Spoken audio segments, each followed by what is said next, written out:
odločila, da naredim te moje vloge čim bolj enostavne, da mi bo čim lažje to montirati, ker v bistvu ne veste, koliko jaz cajta porabim za to. Toliko sem porabila cajta, da sem pač obupala nad vsemi temi vlogi. Čeprav ste mi rekli, da jih radi gledate, vidite, kaj se meni dogaja in kaj se dogaja v Turčiji in kakšne so aktualnosti in novosti in da vas malo updatam o tem. No, ko smo že pri tem, prej smo se glih pogovarjala z Tolgo, da Istanbul je zdaj, vikend je, prvi teden, a drugi teden julija smo in povsod je prazno, kar je običajno poleti za Istanbul. Ampak neobičajno pa je, da ponavadi se Istanbulčani odpravijo na Bodrumsko obalo dol za poletje. Ogromno jih ima tam svoje vikende ali pa pač so najeli hiše ali vikende ali stanovanja za celo poletje. No, letos zaradi inflacije, ki še vedno ne pojenja in zaradi turške žilice za trgovanje oziroma Turki so radi taki, da izkoristijo situacijo. To pomeni, da torej, če imajo povpraševanje, kar do zdaj so ga imeli, radi dvignejo cene. In ravno zaradi tega, zaradi teh letošnjih cen, sem nekje brala ta teden, da je letos Bodrum presenetljivo prazen. Celo naj bi začeli zdaj v tem času odpuščati delavce iz hotelov zaradi tega, ker pač nimajo gostov. Tako da vsi ti gosti, ki so ponavadi rinili v Bodrum, so letos pa je šli preko k sosedom na grške otoke, kljub temu, da rabijo vize in da se rabijo s tem ukvarjati in da porabijo nekaj denarja za to, da si pač te vize uredijo, pa da ne omenim tega, da pač za Turke in dobiti vize je skoraj nemogoče, oziroma rabiš ogromno časa in živcev, da greš čez te procese, ampak kljub temu naj bi za vsem tem, kar prinese pač potovanje v tujino za Turke, naj bi vseeno še Grčija bila pol cenejša kot pa letos Turčija. Teda, evo, to je trenutna situacija.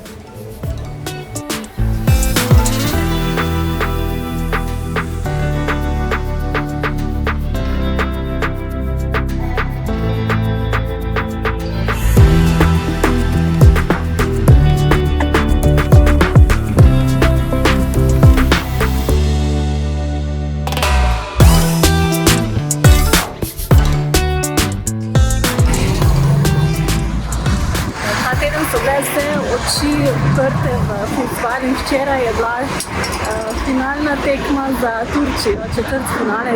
Çaylar hazır. Şu an keyfim yerinde ama 5 dakika sonra strese gireceğim. Yener miyiz? Evet.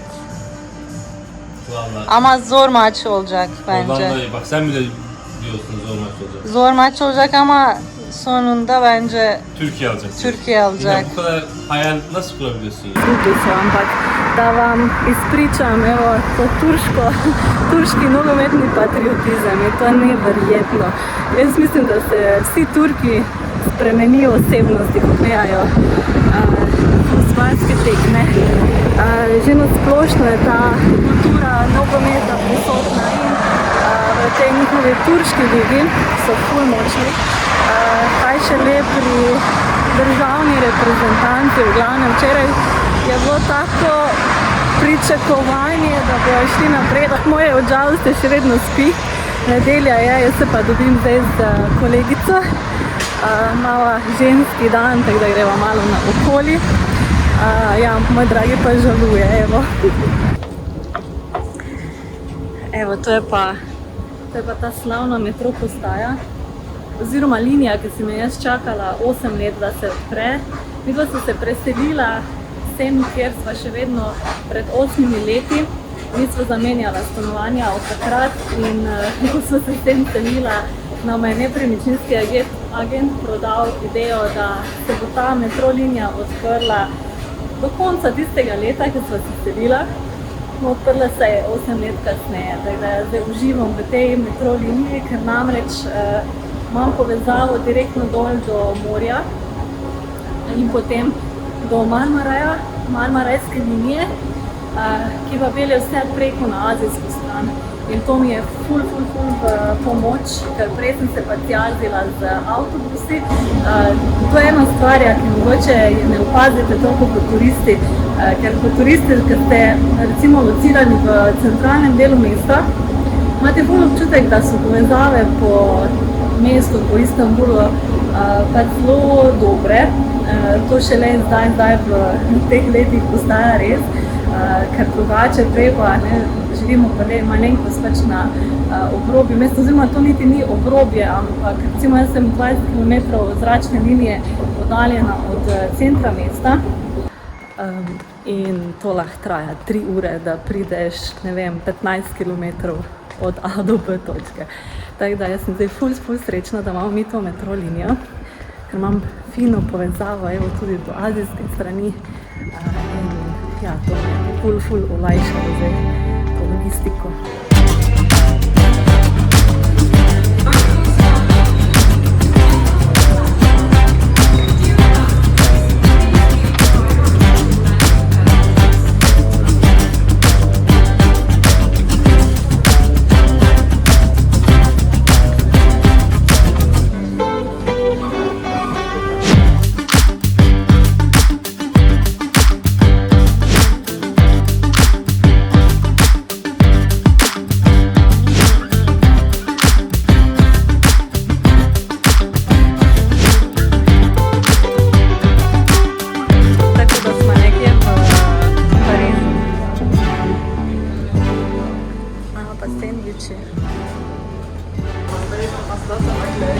Evo, fino, da se lahko počutiš v Istanbulu, kot da si na nekem selu.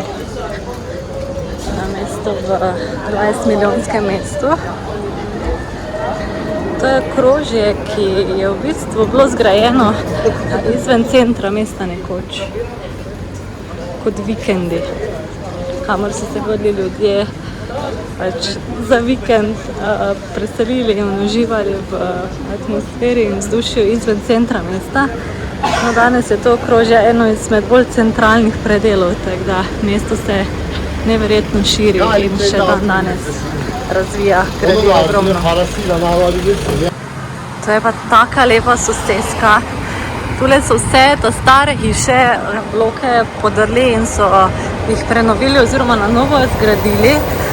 To se zdaj v Istanbulu ful dogaja, da vse te stare stavbe, ki so kao neprimerne za življenje, saj ogromno jih je tudi takih, ki pač tega ne naredijo, ampak v teh malo boljših soseskah jih podirajo zdaj. In ne vem, ta Ješeljurt je meni sam sanje, gledajte to, kakšne bajte so tu.